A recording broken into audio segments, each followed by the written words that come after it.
Entonces,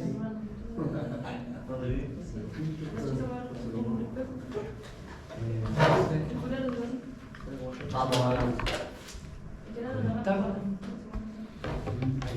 clase de ser.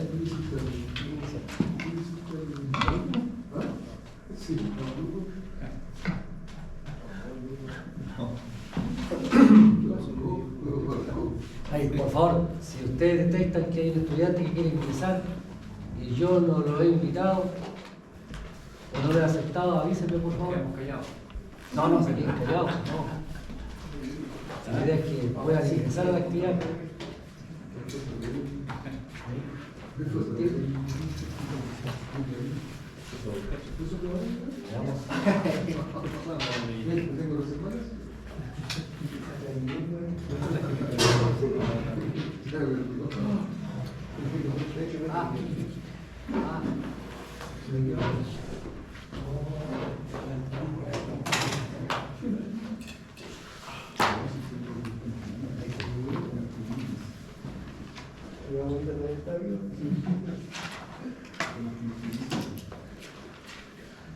Ahí está. Ahí. Nos movemos ahora un poquito.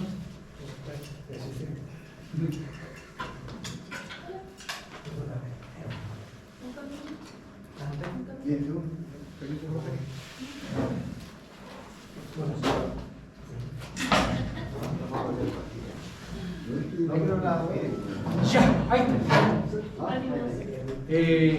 ¿Aló, me escuchan? Ángelo, ¿me escuchas? Aquí está el Ángelo. Sí, lo escucho. Ángelo Rodríguez o Gerardo. Se está conectando ya. ¿Aló, Japón? Baño. Baño. ¿Me escuchan? Sí, ya, perfecto, excelente. Entonces vamos a grabar y ahora nos vamos a la presentación. Ahí está. ¿Ven la presentación o no? ¿Se ve o no? Ya, excelente, gracias. Bien, entonces estábamos comentando el tema de la formulación nodal. Esta formulación, recordemos que apunta principalmente... Dígame. Y antes de comenzar quería hacer una consulta. Pero por supuesto, En dígame. la clase pasada que no entendí Ya. algo que era de la... ¿Cuál? ¿Dos láminas anteriores a esa puede ser? ¿Esta? O esa. Ya. Donde la generación de la reactancia sea una variación en el voltaje. La generación de la reactancia. Cuando uno generaba mucha reactancia, como que... No, lo que estamos diciendo acá con este esquema es que cuando tú tienes una carga inductiva que consume PIQ y esa potencia activa y reactiva la entrega a la fuente, entonces en la medida que la potencia reactiva vaya de la fuente a la carga, tú tienes este diagrama fasorial.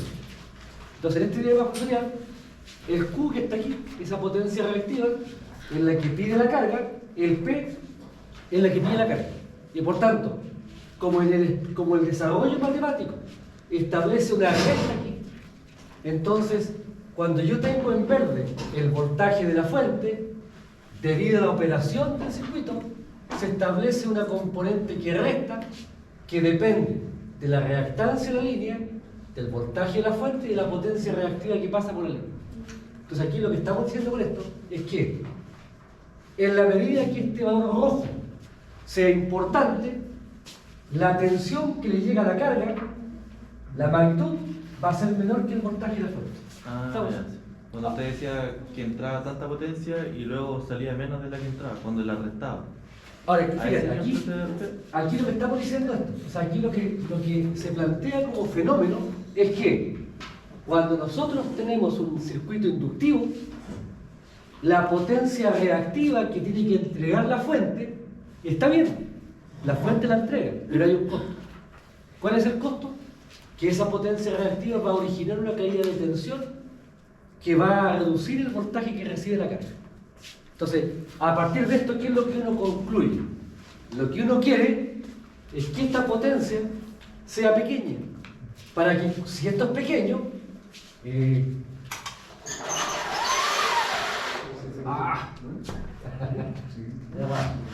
miren, Si yo tengo el voltaje P sub S, si tengo el voltaje de la fuente, este es el voltaje que entrega la fuente.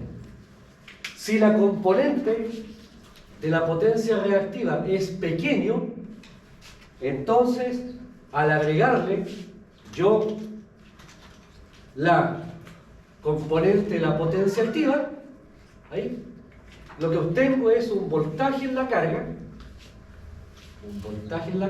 este voltaje, P sub R, que ya el valor, la magnitud, se empieza a acercar al voltaje de la fuente. ¿Sí? Si el Q por el otro lado, hagamos otro caso, si yo tengo el V sub S,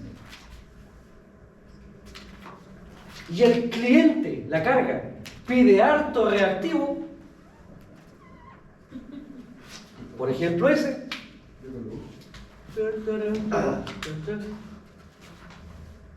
esta es la componente P y esta es la componente V sub R. Ahí. Entonces aquí fíjate, ¿cómo es el voltaje que recibe la carga respecto al voltaje que entrega la fuente? Es mucho menor. Entonces aquí el V sub R, el valor es mucho menor que el voltaje de la fuente. Vamos al caso de nuestras casas. ¿Nosotros qué queremos? 220. Pero si nosotros como carga consumimos reactivo, no vamos a recibir 220, vamos a recibir 210, 190, 180 voltios. ¿Y eso qué significa? Significa que mi equipo que están instalados no van a funcionar bien. Entonces, ¿qué hago yo? Oiga, usted me está entregando, compañía CGE, una tensión deficitaria. No me está entregando los 220. ¿Lo que? La compañía, ¿qué tiene que decir? Oye, ¿sabe qué? Desafortunadamente yo no puedo asegurar el servicio porque usted me está consumiendo mucho reactivo. ¿Me explico? Entonces, ¿cómo se controla esto? Para que salga algo elegante de ahí. Entonces ahí aparece la norma, tratando de cautelar.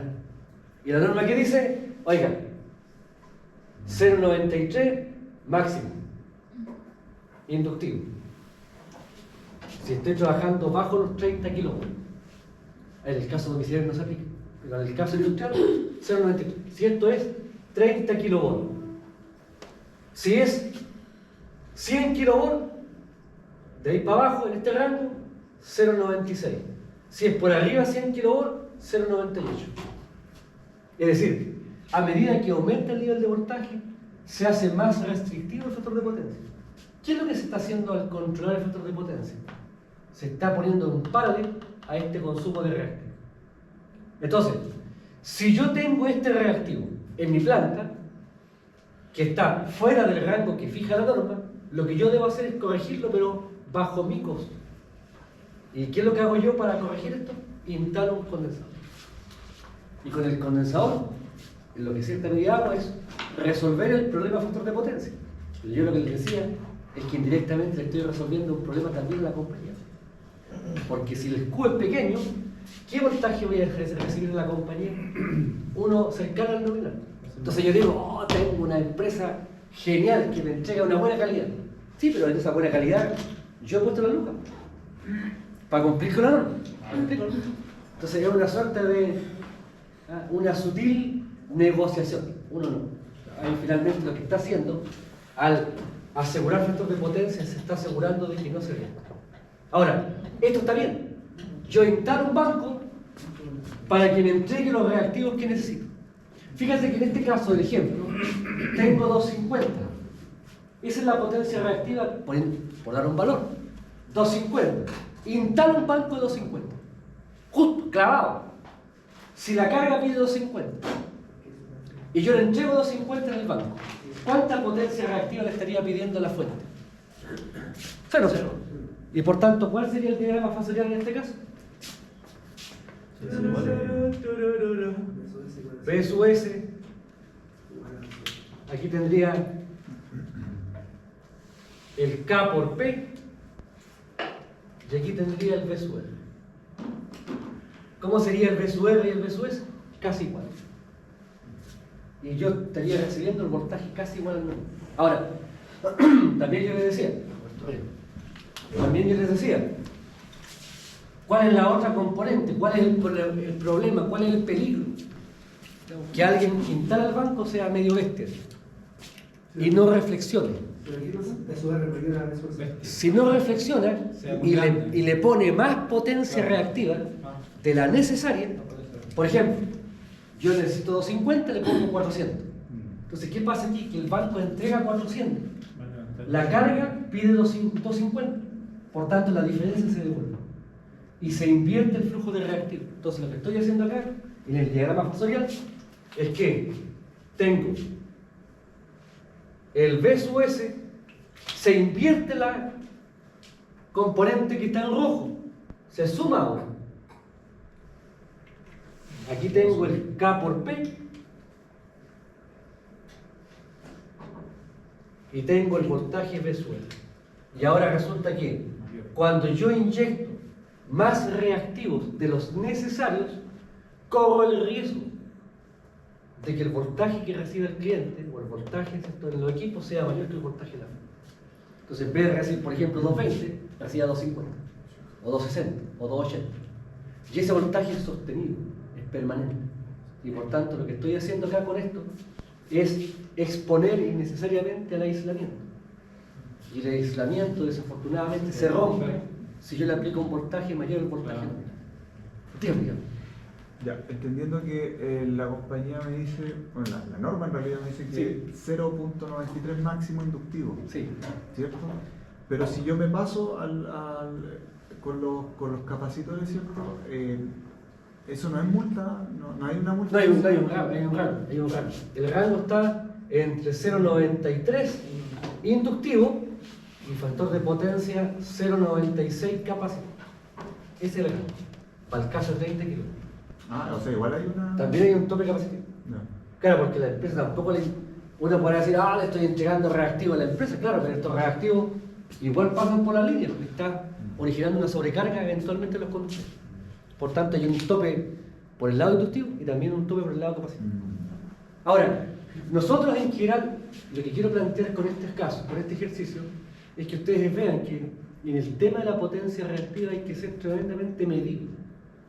No hay que ser irreflexiva, hay que evaluar en su justa medida el tema. Y acá, una de las cosas que se establecen es el tema del 25% de la potencia líquida. Es decir, si yo tengo un trafo y aquí abajo, por ejemplo, tengo un trafo de 6,3 kV a 380 voltios. Y tengo un trafo de 1 MVA, por ejemplo. Entonces, si aquí yo tengo aquí abajo distintos CCM, CCM1, CCM2, donde hay equipos en baja tensión, el factor de potencia esperado es bajo, 0,8, 0,85, ese es el rango normal. Por tanto, aquí yo tengo que instalar un banco para compensar esa reactiva. El tema es que el banco no puede ser mayor al 25% de la potencia del trafo. Y tengo un tope. Por tanto, si tengo un trafo de 1 MV, yo no debería entrar aquí un banco de más de 250 kV. Porque, ¿cuál es el problema? El problema radica en que si las cargas empiezan a bajar su demanda, voy a tener una tremenda cantidad de reactivos que se van a ir para arriba. En vez de consumirse, pasan por el trafo. Pero Ya entramos en un... pero se supone que los bancos yo los hago por paso.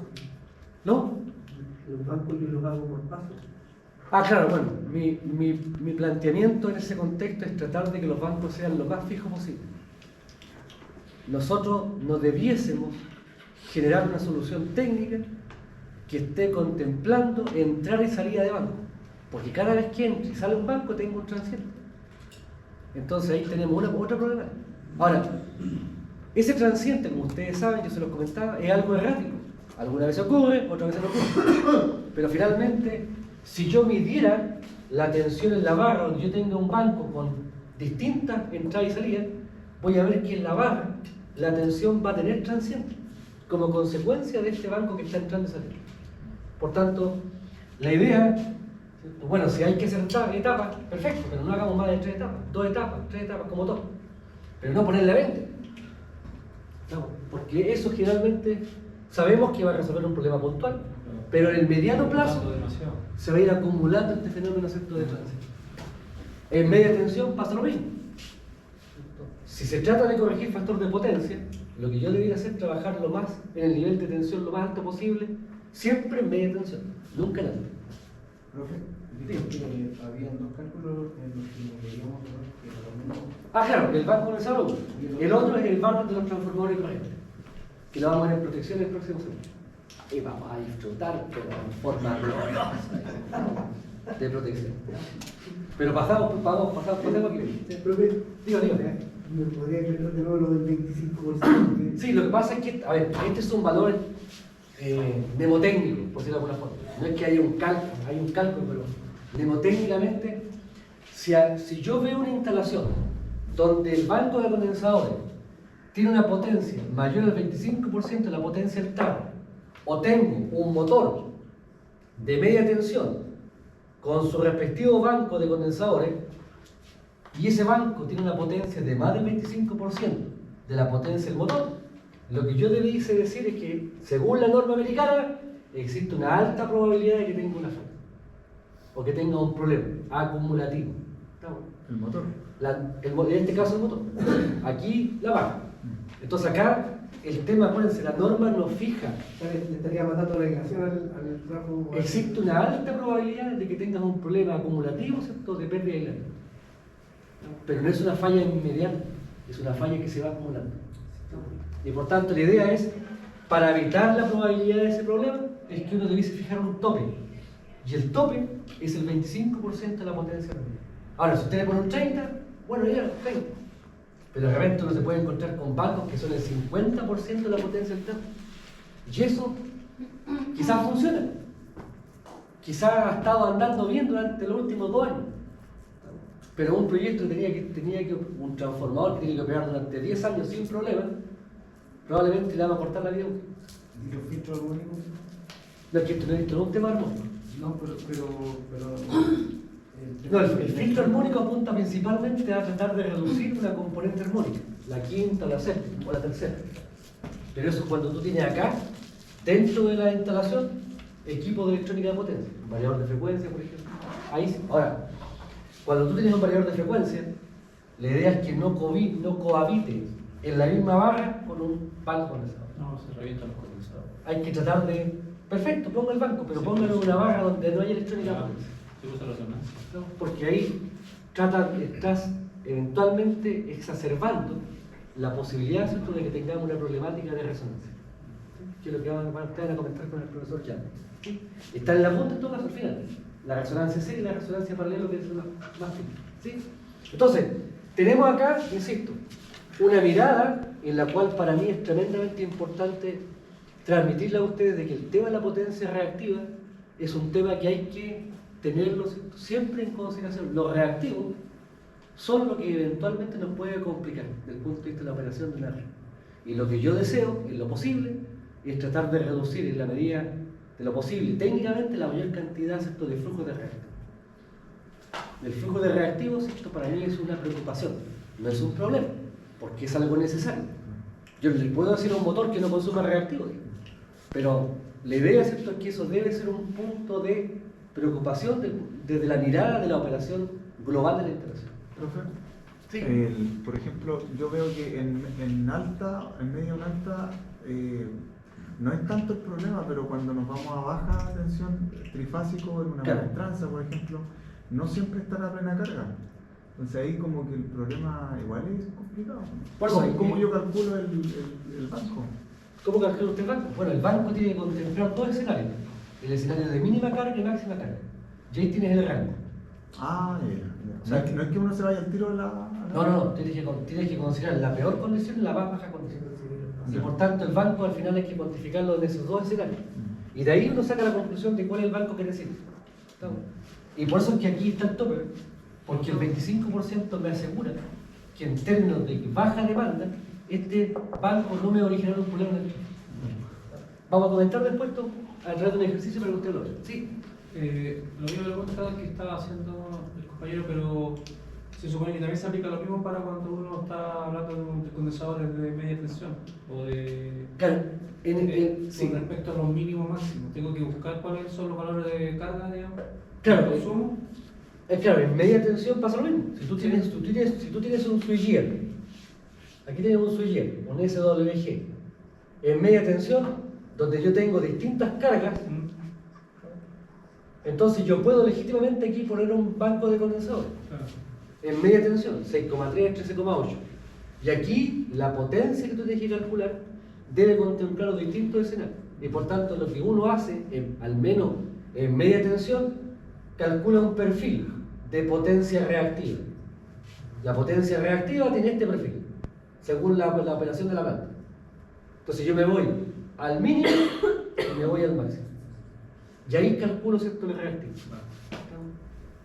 Entonces, el banco tiene que ser capaz de abastecer el mínimo sin pasarse capacitivo y tiene que ser capaz de compensar el máximo en el tope del industria. Y ahí está la regla.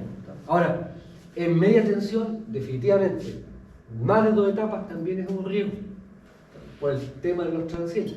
Y por tanto, es deseable, ¿cierto?, que en el caso de los bancos de media tensión tengamos, ¿cierto?, por un lado, incorporar un reactor acá, una reactancia de choque, que no se hace normalmente en los bancos de baja. Y esta reactancia de choque lo que hace es reducir la corriente energiza. O sea, de vía de eje. Entonces aquí tenemos la posibilidad ahora. Pero esto es un tema ya. En media tensión, cada situación es particular. Hay ciertas reglas que hay que cumplir, pero para mí probablemente la regla más importante es la que les voy a plantear en el ejercicio, que tiene relación con la tensión. El voltaje nominal. Uno se olvida de eso. Uno se olvida de que la potencia reactiva del banco de placa es para el voltaje nominal de la placa. Entonces, ¿qué es lo que...? Por ejemplo, yo tengo un banco en 13,8 kV o en 6,3 kV. Esa es la red. Esa es la tensión de la red. Yo compro un banco, pero resulta que yo, como sé que el banco es sensible al voltaje, yo compro un banco con una clase de aislación 7,2 kV para que opere holgado, para que no opere en el límite de la tensión. ¿Sí? Pero resulta que el 7,2 es la tensión con la cual el fabricante confeccionó el banco.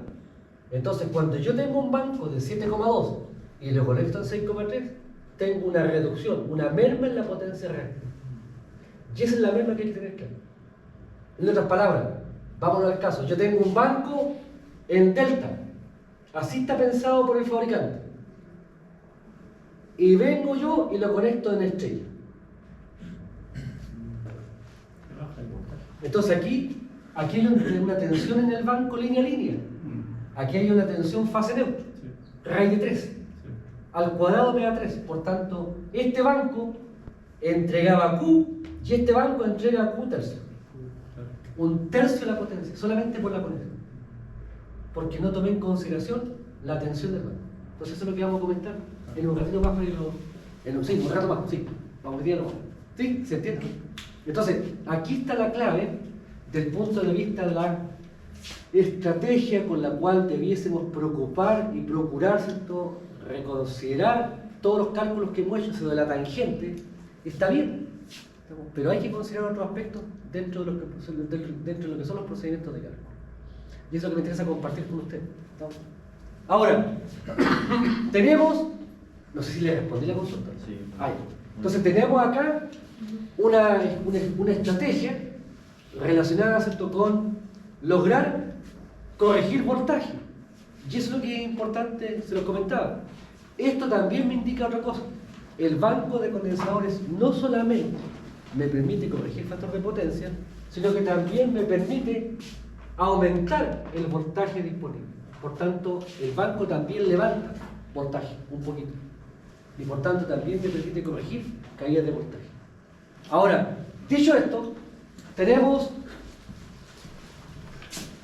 el otro esquema que habíamos comentado, que tiene relación con la formulación nodal. Habíamos planteado el esquema, habíamos planteado la formulación de Norton, habíamos desarrollado estas ecuaciones y habíamos llegado a esta expresión. Una expresión donde yo relaciono las corrientes en las barras y los voltajes en las barras a través de una matriz de 2x2. En este caso porque son dos nudos. Ahora, ¿qué es lo que vemos?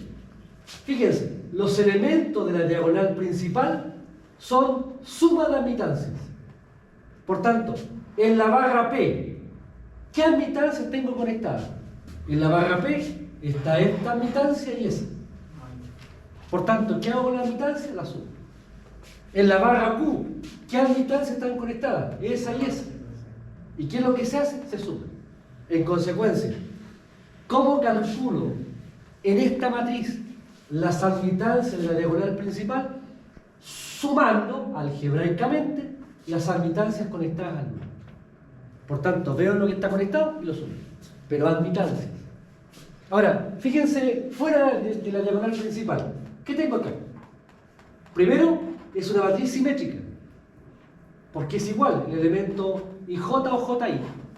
Segundo, ¿cuánto vale? Entre la barra P y la barra Q, menos la admitancia que está entre las barras. Y por tanto, ¿qué digo yo? ¿Cómo calculo la admitancia mutua? Es el negativo de la admitancia que hay entre ambos números. En consecuencia, esta matriz, esta se llama matriz de admitancia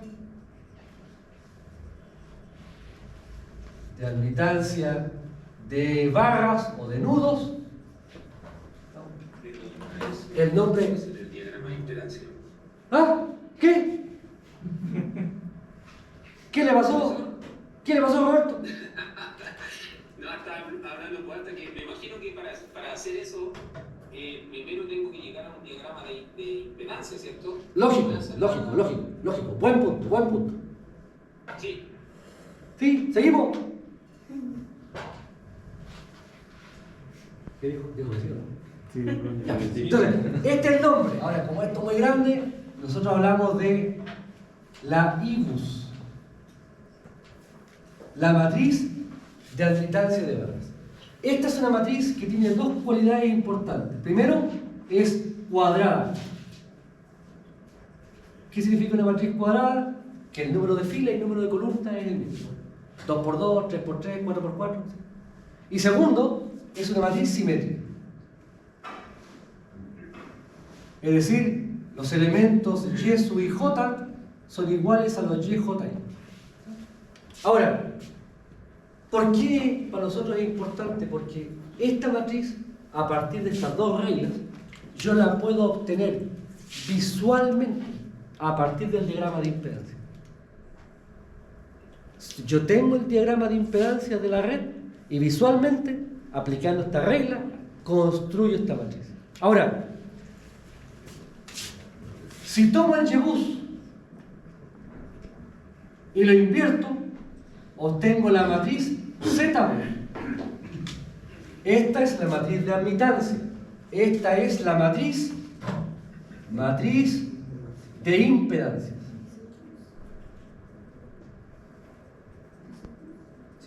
Ahora, ¿por qué para nosotros la matriz de impedancia es importante? Porque los elementos en esta matriz, los elementos de la diagonal principal,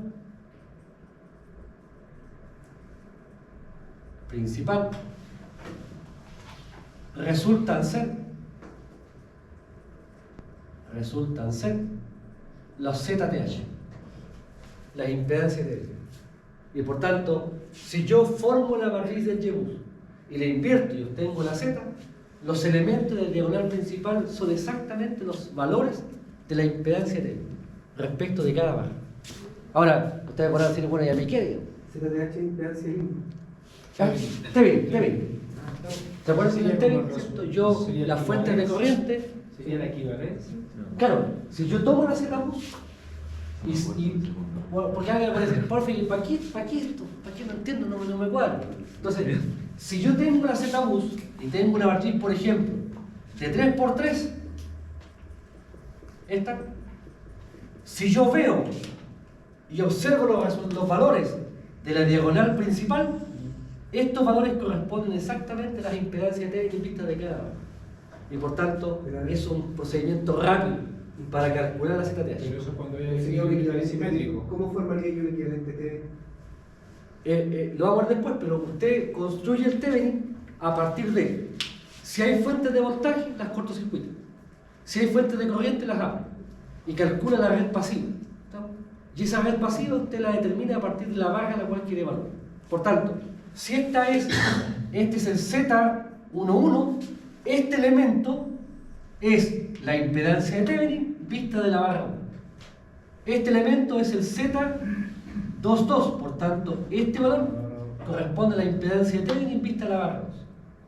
Por tanto, del punto de vista matricial, lo que yo tengo es un resultado directo a partir de la Profesor, eso solamente se aplica cuando el bus es simétrico. Claro, es que por definición es simétrico. Esta no es una opción, es un hecho. Si yo construyo el Y-bus, me voy a dar cuenta que es una matriz cuadrada y además me voy a dar cuenta que por esta relación, fíjate, si te das cuenta, es simétrica porque estos valores coinciden. Y esto se cumple si ahora son 3 barras, 4 barras, 5 barras, 10 barras.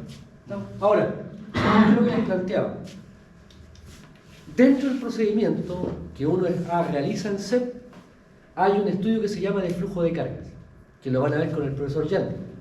Lo primero que van a ver con él, flujo de cargas. Y en el flujo de cargas, como un procedimiento matemático, el paso 1 para hacer el estudio de flujo de cargas es conocer el Y-bus. Por tanto, en la asignatura de CEP, en esta parte de fundamentos, el Y-bus es un resultado final. ¿Estamos?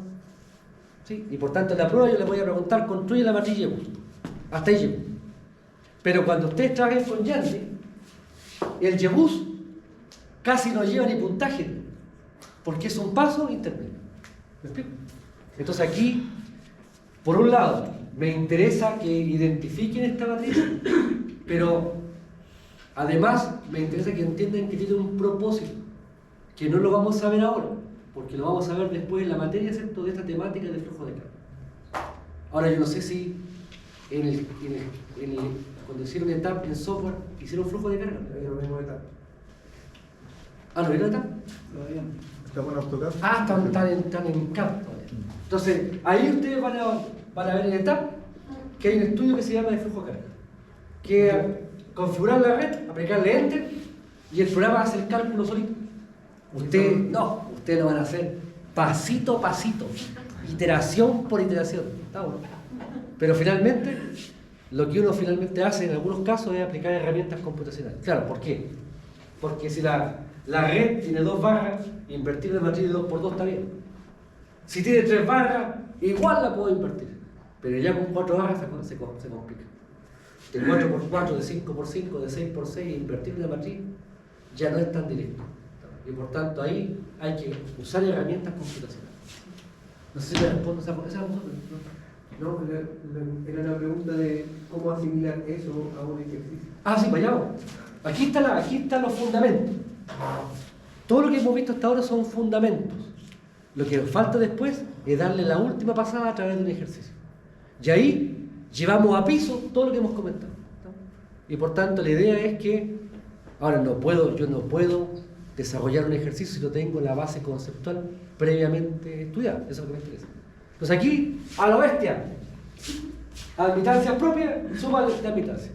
Admitancia mutua, negativa la admitancia entre barras. Y eso es lo que vamos a tratar después de replicar a través de un procedimiento numérico. De hecho, en la prueba, que ustedes tienen que decirme qué quieren que le evalúe, tenemos que... No sé, yo les voy a preguntar porque después no me digan, profe, usted me salió con esta, digamos. Entonces, vamos a hacer el ejercicio.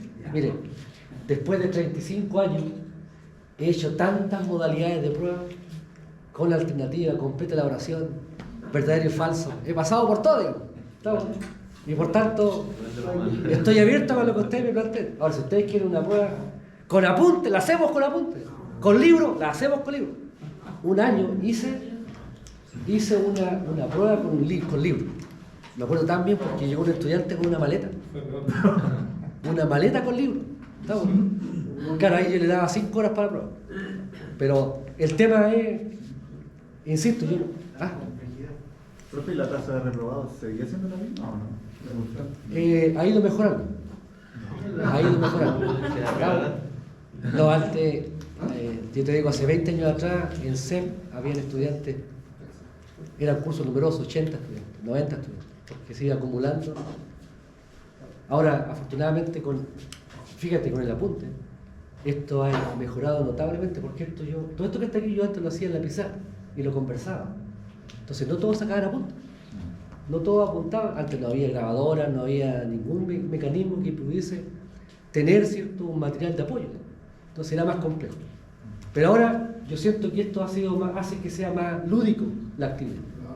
Ahora, tenemos en consecuencia el planteamiento de la formulación nodal. Lo que me interesa ahora comentar, y ya de una u otra forma lo adelantamos, tiene relación con el tema de los trafos. En el caso de los transformadores, voy a partir por el transformador monofásico para que sea más simple. Nosotros tenemos un modelo. Los parámetros del devanado del primario, devanado del secundario, tenemos la rama, ¿cierto?, de pérdidas, y aquí tengo la relación de transformación A es a 1, donde la A me recuerda la relación de vuelta N1 N2, o el bobinado del devanado. Ahora, este es el modelo formal. Yo puedo pasar de este modelo formal a un modelo equivalente. Y en este modelo equivalente, primero relacionamos las variables de entrada y salida. Ya lo comentábamos, ¿cierto? Lo hicimos. Si yo asumo, ¿cierto?, que en el circuito equivalente no hay pérdidas entre el primario y secundario del bobinado, yo hago un equilibrio aquí de voltaje y corriente. Fíjense que aquí he puesto el conjugado porque aquí son fasores. He puesto el caso general. De acá, ¿cierto?, tengo la relación de vueltas, que es el A, o la relación de voltajes o la relación de corrientes conjugadas. ¿Esto qué me recuerda? Que el A formalmente no solamente es un número, sino que también tiene un ángulo. Y por tanto hay una fase de por medio en el ángulo. Ahora lo que pasa es que en el caso de un transformador monofásico no aplica, pero un trifásico sí, porque se produce un desfase entre primario y secundario. Ahora, fíjense, tenemos acá esta consideración. Si yo analizo la resistencia vista del lado primario, ya lo dijimos.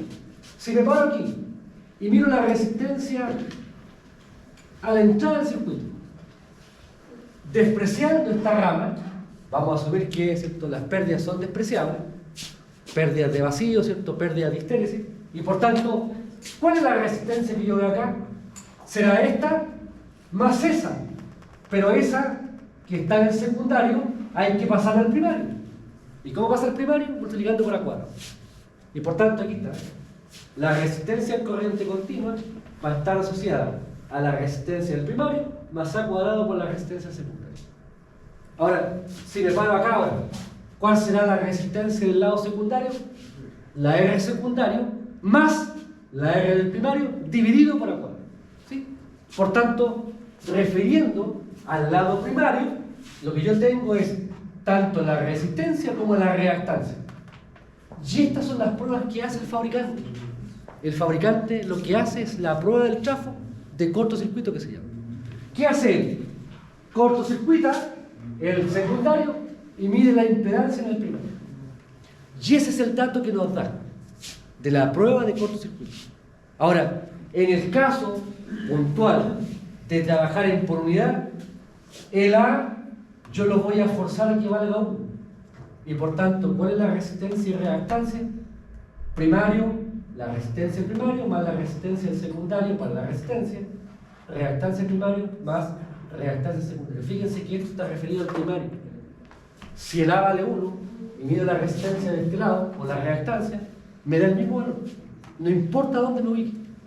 Y por tanto, si yo logro que el A en por unidad sea 1, ese modelo que está aquí se transforma en un modelo céntrico. Porque da igual dónde me pare.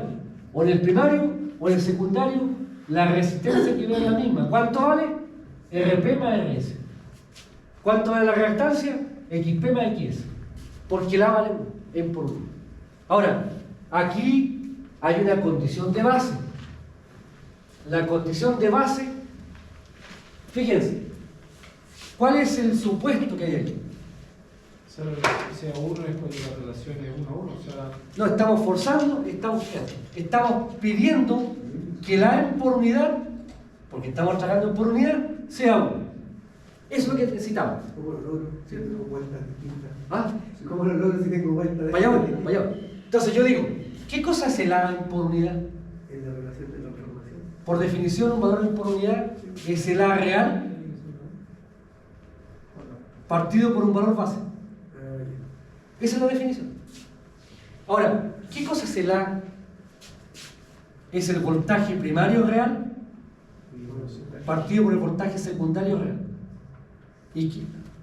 Y vuelvo a dividir por el base. Aceptar. Ah, tengo que esperar. Se desconecta. Esperemos que cargue y después entro, ¿no? Y acá fíjense, ¿qué cosa es el A base?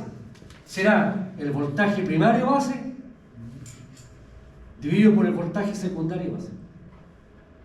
Por tanto, fíjense, ¿cómo yo aseguro de que el A en por unidad sea 1? Para que sea 1, se debe cumplir que el voltaje primario real partido por el voltaje secundario real sea exactamente igual al voltaje primario base dividido por el voltaje secundario base. Y por tanto, ¿esto qué me indica? Yo les dije, en el cálculo en por unidad uno se da la potencia base y también se da el voltaje base. Pero cuidado, no hay que darse cualquier voltaje base. Hay que darse un voltaje base de tal forma de que se cumpla esta relación. Y por tanto, esta es la condición. La condición que se establece aquí es que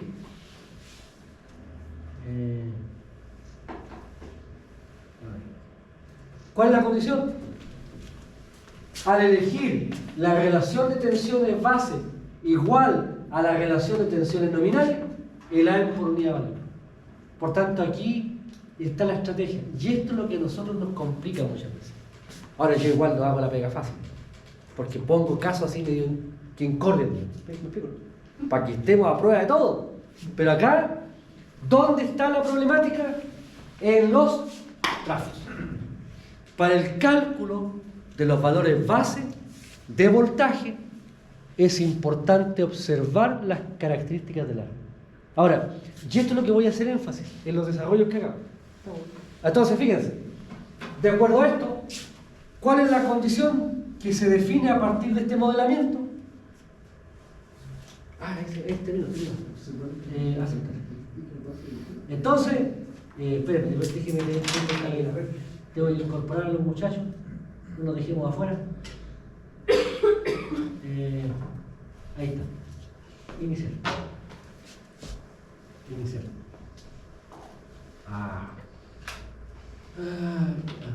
Denme un segundo.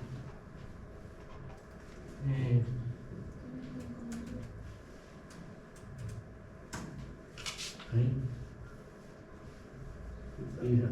Entonces ahí. Iniciar. ¿Se conectará o no? Ahí está. Perfecto. ¡Aló, Japón! ¿Me escuchas?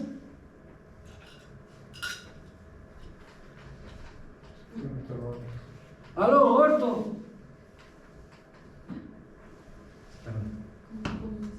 Ahí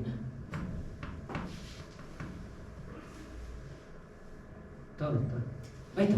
¿Me escuchas bien? ¿Roberto? Sí, profesor. Ya, perfecto. Démosle entonces. Vamos a grabar. ¿Dónde grabamos aquí? Grabar, ahí está. Grabar. Ahí estamos grabando. Ya. Entonces, en el tema del cálculo en por unidad, ¿dónde está la gran problemática? En poner atención a los transformadores.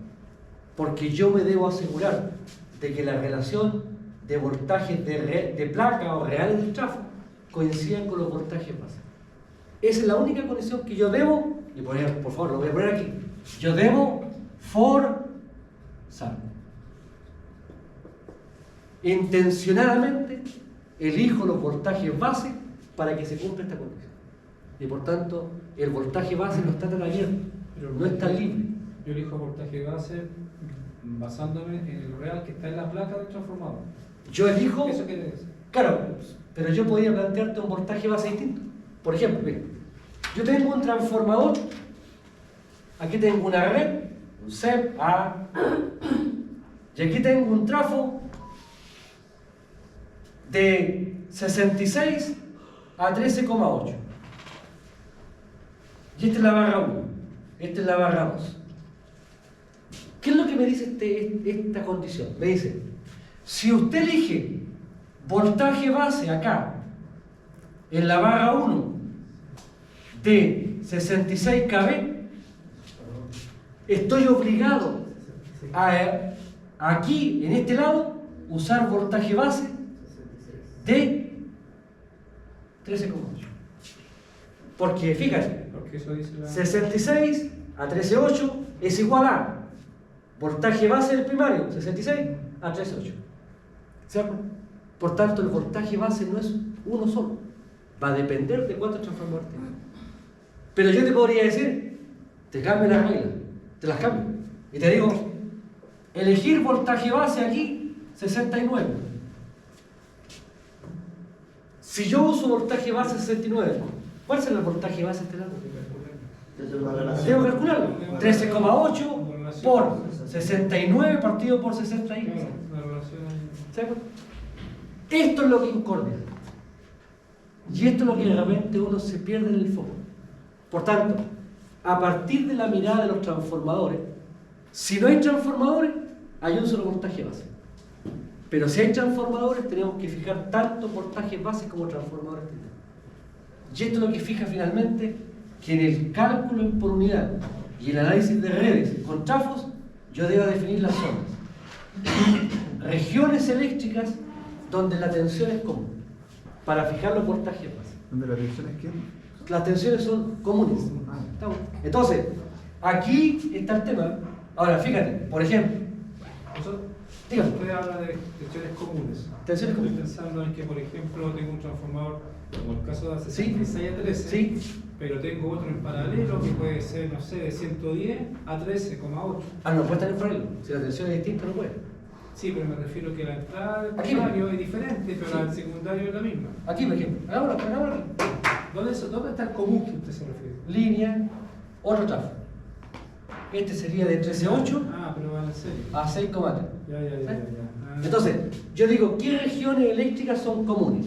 Aquí tengo una zona, Claro. aquí tengo otra zona, Ahí hay una común. y aquí tengo otra zona. Ya. Por tanto, ¿cuántas tensiones base hay? Esta, Esa. acá Y la y otra. ahí. Y por tanto, si es 66 a 13,8, ¿cuál es el voltaje base de esta zona?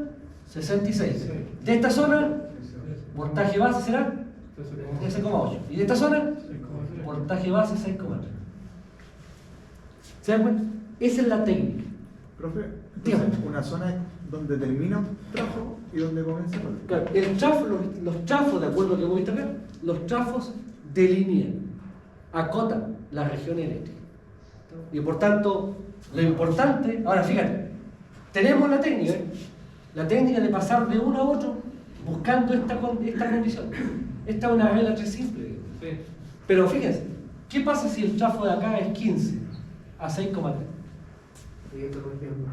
Entonces, fíjense, voltaje base aquí, 66. Voltaje base acá, 13,8. ¿Sí? Voltaje base. Distinto al voltaje de placa. Y por tanto, ¿cuál será el voltaje base ahora en este lado allá? 6,3. O mira, hagámoslo, incluso aplique la regla 3 simple. 15 Como la relación que va a haber acá. es a 6,3, Claro, porque acá. como 13,8 es a... Claro. Porque acá no están echando 15, están echando 3,8. Claro, Eso se pero refiere. el trafo tiene un Claro, voltaje de 15, placa de 6,3. Pero tiene la relación de 3,8. Entonces, esto que yo les planteo es probablemente lo que origina el mayor incordio del punto de vista del procedimiento, porque hay que asegurarse de que el AM por unidad sea 1. Si el AM por unidad yo no me aseguro que vale 1, no puedo representar el transformador como una impedancia cero. Por tanto, esa es la condición. ¿Sí? Y esa condición, el diseño se da. Ah, ¿Qué lógica tiene esa condición de que existan voltajes distintos? no, que una cosa es el voltaje de placa y otra cosa es la que recibe. Fíjate, aquí, Por eso esa 66 en 13.8. Si te quemó el de 13,8 tienes que poner el que tengas, pones uno de 15. Fíjate, 66 en 13.8. Eso es lo que dice el voltaje de placa. Pero una cosa distinta es qué tensión recibe acá. La tensión que va a establecerse en el circuito va a depender de la tensión que entregue el suministro. Pero desde el punto de vista de diseño, ¿eso se da? ¿Eso se hace? Tú te puedes encontrar con transformadores con voltajes de placa distintos a los voltajes nominales. Y lo que está diciendo esto, por ejemplo, en el caso, fíjense, en el caso, déjenme buscar un ejemplo. Miren, tengo 13.8. Aquí tengo un trafo de 15 a 6,3, ¿sí? Entonces lo que me está recordando esto, es que cuando este circuito opere el régimen, aquí no van a haber 6,3. No va a salir más bajo. ¿Cuánto van a ver ahí? Si me hace el La cálculo. proporcionalidad es Fíjate, calculable. ¿qué tensión hay acá? 6,3 dividido por, ¿cierto? Claro. 13,8 partido por 15. ¿Cuánto me da esto? Si me hacen el cálculo. APP, Debería ser 5,7. 6,1. Ah, 5,7. 5,7 cabe. Mira, 5,8. Entonces, ¿cuándo se aplica esto? ¿Cuándo hay que ajustar esto? Supongamos que aquí está un motor de media tensión en 6.000 volts. ¿Qué me conviene más? ¿Que este trafo sea de 13.8 o de 15? Le estoy aplicando, si fuera de 6.000 volts el motor, le estoy aplicando 6.300. Sí, por eso. Prefiero aplicarle una tensión. 5,7. Entonces hay un tema aquí de acuerdo, digamos. O sea, va a depender de la carga. Entonces aquí tenemos, insisto, tenemos situaciones, pero la vamos a ver después, pero a mí lo que me interesa que ustedes vean es que para que nosotros podamos emplear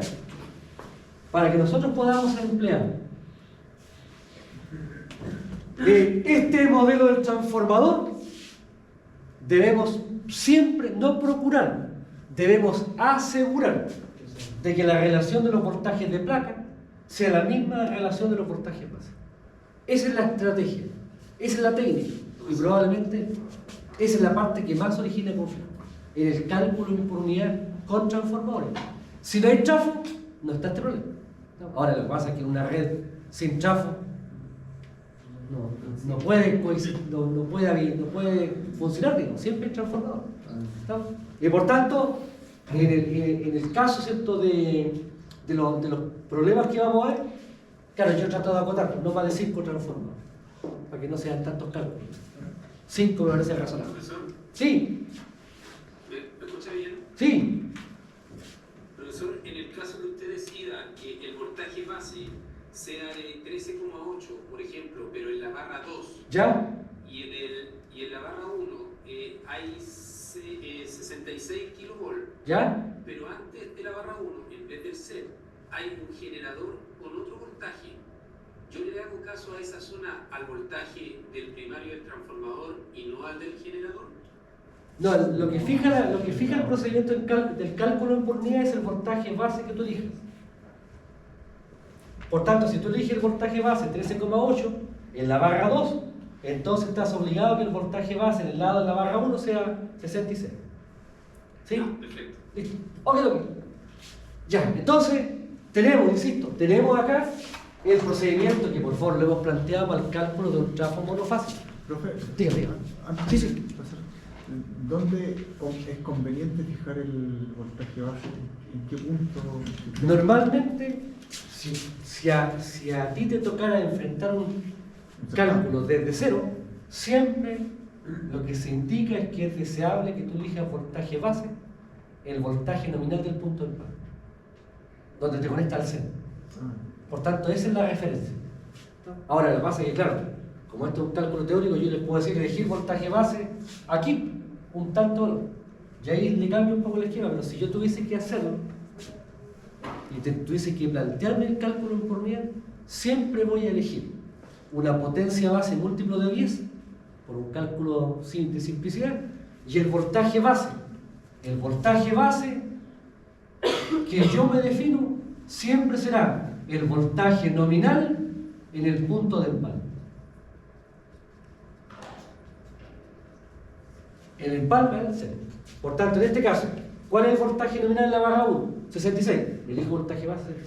Y de ahí para allá y empiezo a trabajar. ¿Sí? ¿Se entiende? Sí. Entonces, ahora, yo en los ejercicios que veamos, vamos a tratar, ¿cierto?, de ir viendo estas sutilezas. Pero, insisto, probablemente el cálculo en unidad, lo que más nos origina conflicto es en el tema de los valores base de voltaje por la presencia de tráfico. Y que eso es lo que vamos, y esto nos va a seguir después en protecciones, en distribución, en proyectos, etc. Profesor, Por tanto, una bien. consulta conceptual: cuando usted dice voltaje de placa, ¿se refiere al voltaje nominal? El voltaje de placa, el voltaje del equipo, del chafo. Miren. Aquí tenemos un voltaje, aquí tenemos un chafo. El chafo, no sabía muy bien. Pero aquí en la placa está el voltaje del primario y el voltaje del secundario. Ese es el voltaje que yo pongo aquí arriba. Pongo la potencia y pongo el voltaje de placa, el que me da el fabricante. Voltaje nominal de placa. ¿Sí? ¿Se entiende? Por tanto, esa es la condición. Ahora, yo usualmente este dato lo conozco. Uno lo conoce de la placa del transformador. Es un dato, digamos, inherente, ¿cierto?, a un transformador de poder. Uno, en un chafo de poder, conoce la potencia nominal, la conexión y los voltajes de placa. Con la potencia nominal y los voltajes de placa puedo calcular el corriente nominal, primario y secundario. ¿Sí? ¿Se entiende? Entonces, tenemos la mirada, ¿cierto?, del transformador monofásico, pero resulta que los trafos son trifásicos. Aquí tengo un transformador trifásico. Este es un transformador de 12 MVA. Entonces aquí la pregunta es, ¿qué pasa con los transformadores trifásicos? Bueno, hay que poner claramente las diferenciaciones. Transformadores trifásicos hay de tres tipos: el de 2 enrollados, el de 3 enrollados y el de devanado continuo o autotransformador.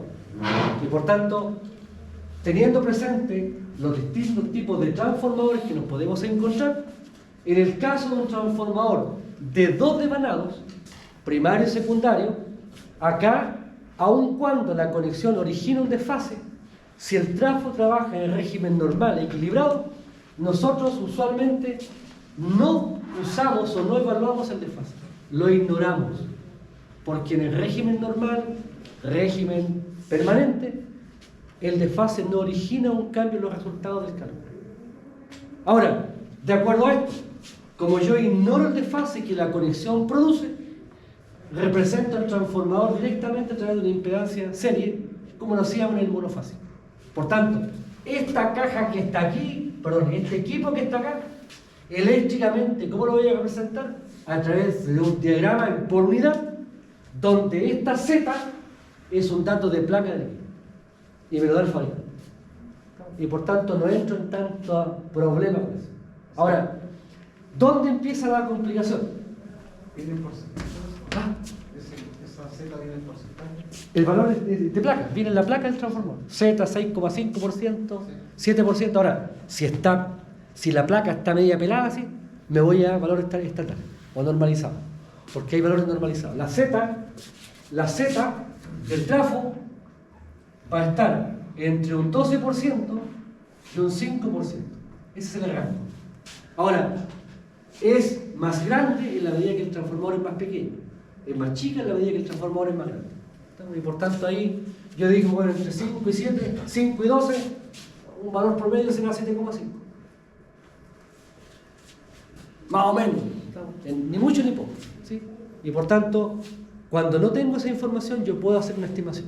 Aunque sea gruesa, es bueno. Porque el rango que está definido está relativamente acotado. Ahora, fíjense, tenemos el trafo de 12 enrollados, primario y secundario.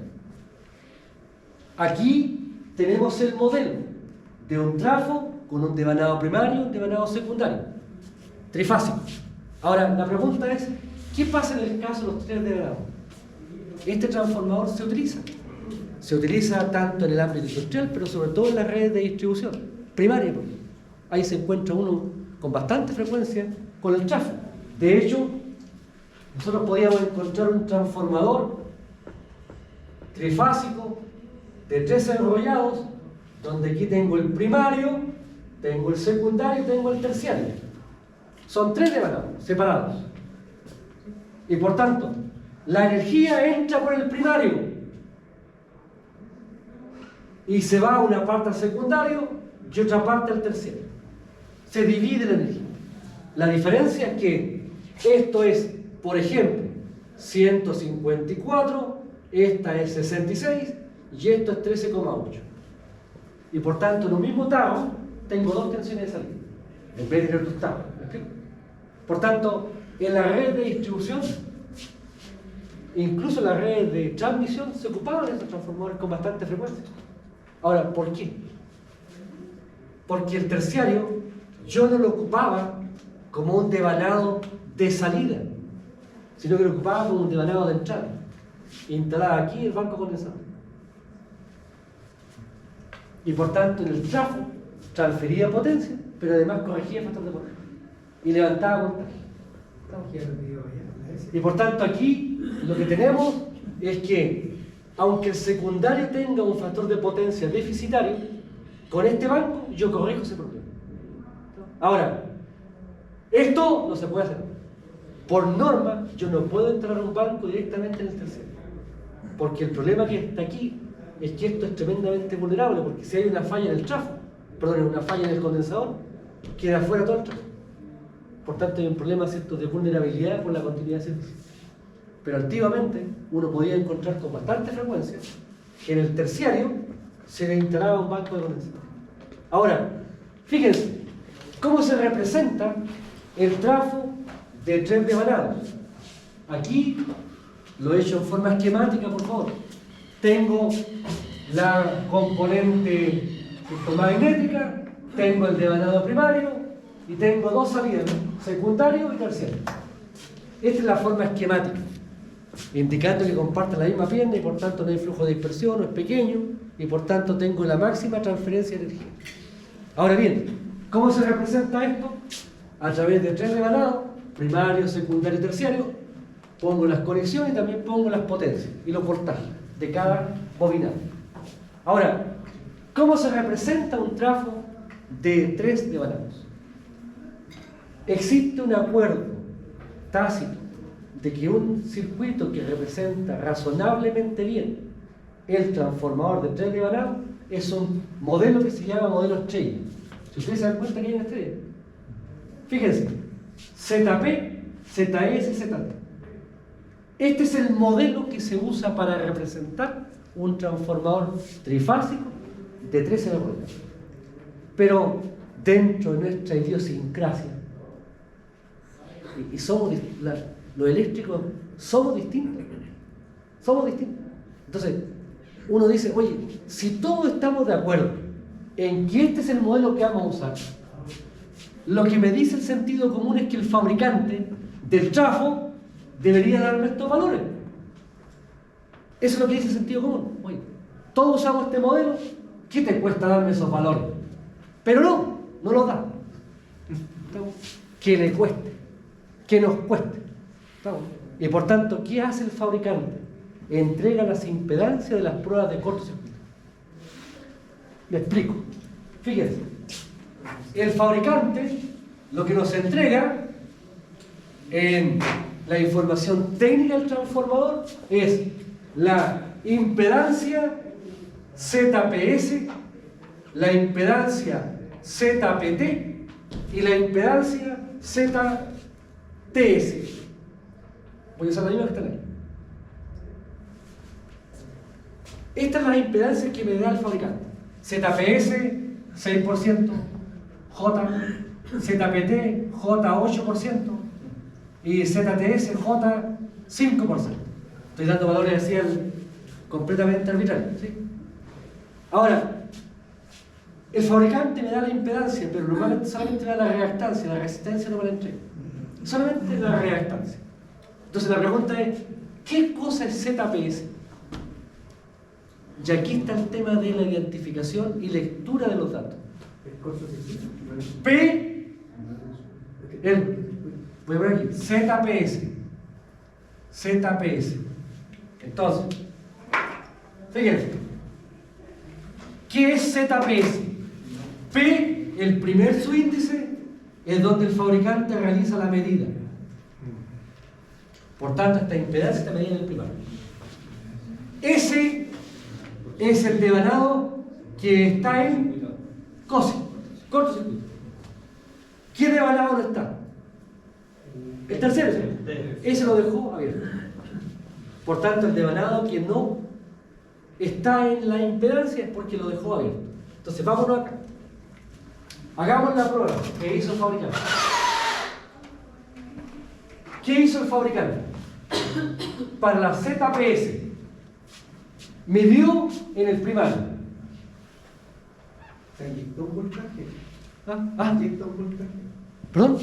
¿Inyecta un voltaje? No, calcula la impedancia. Ahora, se puede inyectar voltaje y corriente, pero ya los instrumentos pueden calcular impedancia directamente.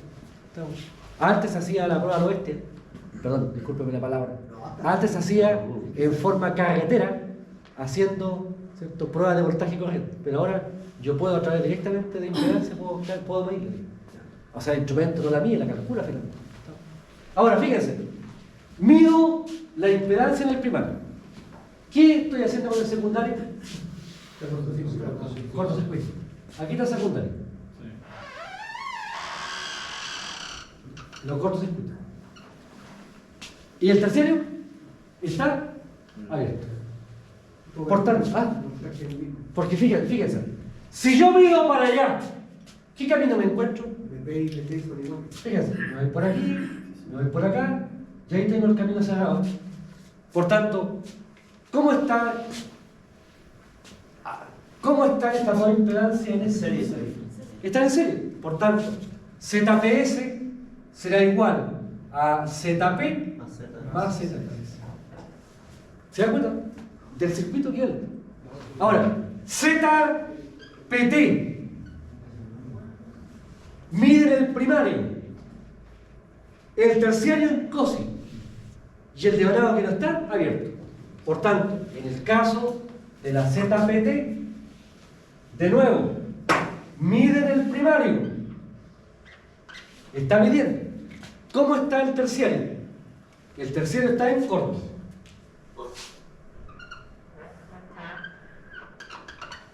Y el secundario está abierto.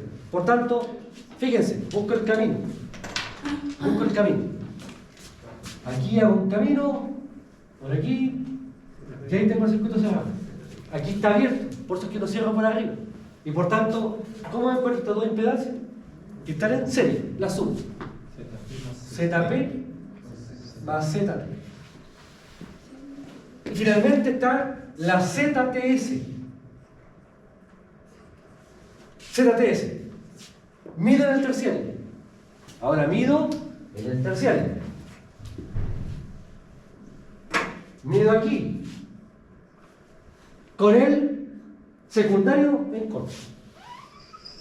Por tanto, si yo mido, ¿cómo están estas impedancias? La ZT y la ZS en serie.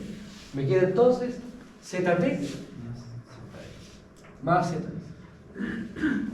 Estos son los datos que me entrega el fabricante. Estos son los que yo necesito. Fíjense. 1, 2, 3. Voy a sumar 1 más 2. Si sumo la primera ecuación y la segunda, ¿cuánto me da?